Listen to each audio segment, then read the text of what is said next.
हुपरी नगर परिषदेच्या निवडणुकीत भाजपनं नगराध्यक्ष पदासह 19 जागा जिंकून एकहाती सत्ता मिळवली आहे। आता उपनगराध्यक्ष पदासह 2 स्वीकृत नगरसेवक पदावर कुणाची वर्णी लागणार याबद्दल चर्चा सुरू झाली आहे। उपनगराध्यक्ष पदासाठी नगरसेवक अण्णासाहेब शेंडुरे यांचं नाव चर्चेत आहे।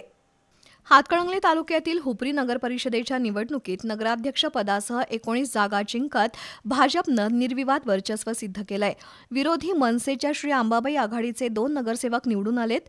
नूतन नगराध्यक्ष मंगलराव माळगे यांच्या अध्यक्षतेखाली नगरसेवकांची पहिली बैठक 12 जानेवारीला होतीये। उपनगराध्यक्ष आणि पक्षप्रतोदपदी कुणाला संधी मिळणार याकडे लक्ष लागलंय। नगर परिषदेतील भाजपचा गटनेता म्हणून अमेय जाधव यांची निवड झाली आहे। नगर परिषदेत दोघांना स्वीकृत नगरसेवक म्हणून काम करण्याची संधी मिळणार आहे। उपनगराध्यक्ष पदासाठी अण्णासाहेब शेंडुरे यांचं नाव आघाडीवर आहे, तर स्वीकृत नगरसेवक पदासाठी जोरदार लॉबिंग सुरू आहे।